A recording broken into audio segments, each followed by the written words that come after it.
কৰাৰ বাবে ইতিমধ্যে কিন্তু সেই গানটো বহুতে ডাউনলোড কৰি ল'লে ডাউনলোড কৰি লৈ বহুতে সেইবোৰ আজিও বিয়পাই আছে বিভিন্ন মাধ্যমত সেইবোৰ যিবোৰ আননোন একাউণ্ট আছে চিনি নোপোৱা একাউণ্ট আছে সেই একাউণ্টবোৰৰ জৰিয়তে সেই গানটো এতিয়াও বিয়পি আছে আলতাফ হুছেইনে সেই তিনিটা ভুল নকৰাহেঁতেন হয়তো আলতাফ হুছেইনৰ গানটো এনেধৰণে আজি বেন নহ'লহেঁতেন আৰু এই গানটোক লৈ বিতৰ্কৰ সূত্ৰপাত নহ'লহেঁতেন সেয়েহে বহুতে দাবী উত্থাপন কৰিছিল আলতাফ হুছেইনৰ বিৰুদ্ধে আনকি এজাহাৰ পৰ্যন্ত দাখিল হৈছিল আলতাফ হুছেইনক অতি শীঘ্ৰে গ্ৰেপ্তাৰ কৰিব লাগে বুলি দাবী উত্থাপন কৰা হৈছিল অৱশেষত এইগৰাকী আলতাফ হুছেইন আৰক্ষীৰ জালত পৰিছে এই মুহূৰ্তৰ সবাতোকৈ গুৰুত্বপূৰ্ণ খবৰ আমি জনাইছোঁ আলতাফক আৰক্ষীয়ে জালত পেলাইছে আৰু বৰ্তমান জেৰা চলাব আলতাফৰ ওপৰত কাৰণ এই গানটোৰ ৰচনাৰ আঁৰত এই গানটো গোৱাৰ আঁৰত আন তৃতীয় শক্তি জড়িত নেকি সেই প্ৰশ্নটো এতিয়া উত্থাপন হৈছে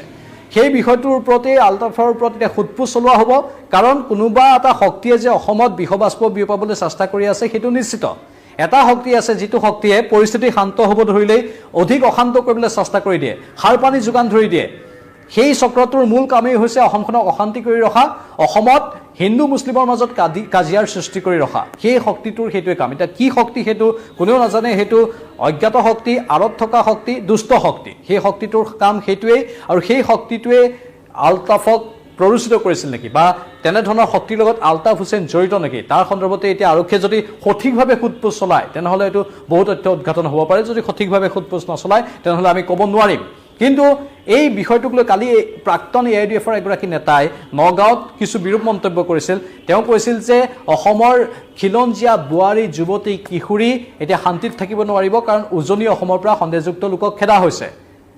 সন্দেহযুক্ত লোকক উজনি অসমৰ পৰা খেদা হোৱাৰ বাবে সংখ্যালঘু অঞ্চলত যিসকল অসমৰ খিলঞ্জীয়া যুৱতী মহিলাই বাহিৰৰ পৰা আহি চাকৰি কৰে শিক্ষয়িত্ৰীৰ কাম কৰে টেট শিক্ষয়িত্ৰী আছে তেওঁলোক শান্তিত থাকিব নোৱাৰিব বুলি কালি AIDFৰ এগৰাকী প্ৰাক্তন নেতাই উল্লেখ কৰিছিল লগে লগে তেওঁকো গ্ৰেপ্তাৰ কৰা হ'ল এই শক্তিটো আচলতে তেনে শক্তিয়ে নেকি তেওঁলোকে বাৰে বাৰে পৰিস্থিতি শান্ত হ'বলৈ খোজোতেই অশান্তিৰ বীজ ৰোপণ কৰি দিয়ে বাৰে বাৰে জ্বলাজুইত ঘিউ ঢালিবলৈ চেষ্টা কৰি থাকে কালি সেই সিদ্দিকুৰ নামৰ AIDFৰ প্ৰাক্তন নেতাগৰাকীক যদিও গ্ৰেপ্তাৰ কৰা হ'ল আলতাফক কিন্তু এতিয়ালৈকে গ্ৰেপ্তাৰ কৰা হোৱা নাছিল তাৰ এদিন পূৰ্বে আলতাফে গানটো ছ'চিয়েল মাধ্যমত উলিয়াই দিছিল তাৰ এদিন পাছত এইগৰাকী AIDFৰ প্ৰাক্তন নেতাই বিতৰ্কিত মন্তব্য কৰিলে তাৰ এদিন আগতে আকৌ আলতাফৰ এই গানটোৰ আগতে আকৌ এই মাছৰ প্ৰসংগক লৈ নগাঁৱৰ মৎস্য ব্যৱসায়ী সন্থাৰ এজন বিষয়ববীয়াই উজনি অসমলৈ মাছ নপঠিয়াওঁ বুলি কৈছিল কাৰণ উজনি অসমৰ পৰা সন্দেহজনক লোকক খেদা হৈছে এই তিনিটা ক্ৰিয়া প্ৰথমে মৎস্য ব্যৱসায়ী সন্থাৰ লোকজন তাৰপিছত আলতাফ আৰু কালি AIDFৰ প্ৰাক্তন নেতাগৰাকী তিনিগৰাকী যে ধাৰাবাহিকভাৱে অশান্তিৰ বীজ ৰোপণ কৰি আছে এওঁলোকে কাৰোবাৰ পৰা প্ৰৰোচিত হৈ বা এওঁলোকে কাৰোবাৰ পৰা কিবা বিশেষ পেকেজ লৈ এই কাম কৰি আছে নেকি কোনোবাই এওঁলোকক কৈছে নেকি যে তোমালোকে এই কামবোৰ কৰি থাকা গ্ৰেপ্তাৰ হ'লেও কথা নাই দুদিনতে মুকলি আকাশৰ তললৈ আহিব পাৰিবা এই শক্তিটোৰ আঁৰত কোন সেয়েহে আলতাফক অধিক জেৰা চলোৱাটোৰ প্ৰয়োজন আলতাফ তেনেধৰণৰ তৃতীয় শক্তিৰ সৈতে ভয়ংকৰ শক্তিৰ সৈতে জড়িত নেকি সেই বিষয়বোৰ এতিয়া সকলোৰে জনমানসত উত্থাপন হৈছে কাৰণ এনে ভয়ংকৰ কথা কৈ দিয়া তিনিটা ভয়ংকৰ কথা কৈছিল গানটোত মই ইতিমধ্যে সেই কথাটো প্ৰথমৰ পৰাই কৈ আছোঁ আপোনালোকক মিয়া জাগিলে নিজৰ নাম পাহৰি যাবা বুলি অসমবাসীক হুংকাৰ দিছিল দ্বিতীয়তে অসম তোমাৰ বাপৰ নেকি বুলি কৈছিল এইগৰাকী আলতাফে গানটোত তৃতীয়তে মন্দিৰৰ পূজাৰী আৰু পুৰোহিতক লৈ অতি বিৰূপ মন্তব্য কৰিছিল এই তিনিটা মাৰাত্মক ভুল কৰাৰ বাবে সেই গানটোক লৈ হৈচৈ লাগিছিল হাহাকাৰ লাগিছিল এতিয়া আলতাফ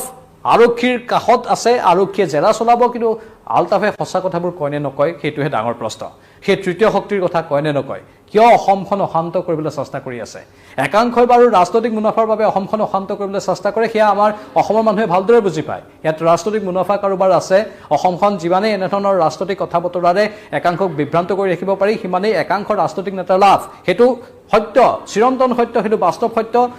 সূৰ্যৰ পোহৰৰ দৰে সত্য আপোনালোকেও ক'ব সেইটো কথা কিন্তু তাৰ বাহিৰে যিবোৰ সাধাৰণ মানুহ আছে সেই সাধাৰণ মানুহবোৰেও এই ৰাজনীতিৰ ভয়ংকৰ জালখনত কিয় ভৰি থবলৈ চেষ্টা কৰিছে সাধাৰণ মানুহবোৰক চিকাৰ বনাই ৰাজনৈতিক বা কোনোবা শক্তিয়ে নিজৰ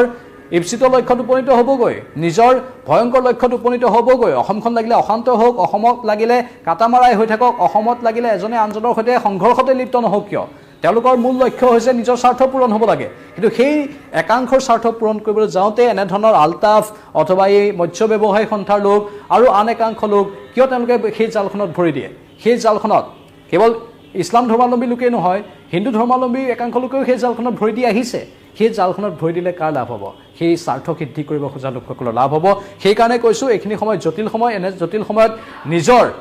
মানসিকতাক সম্পূৰ্ণৰূপে খুলি ৰাখক নিজৰ চিন্তাধাৰা সম্পূৰ্ণৰূপে খুলি ৰাখক, নিজৰ চিন্তাধাৰাক বহলভাৱে ৰাখক, তেতিয়া হয়তো বিপদ নহ'ব। আলতাফে সেইটোৱে মাৰাত্মক ভুল কৰিলে, নিজৰ চিন্তাধাৰাক সীমিত কৰিলে, হয়তো কাৰোবাৰ কথাত কামটো কৰিলে, কিন্তু ডাঙৰ ভুল কৰিছে আলতাফে, যাৰ বাবে বৰ্তমান আৰক্ষীয়ে কৰায়ত্ব কৰিছে আৰু আৰক্ষীয়ে বৰ্তমান আলতাফৰ ওপৰত জেৰা চলাই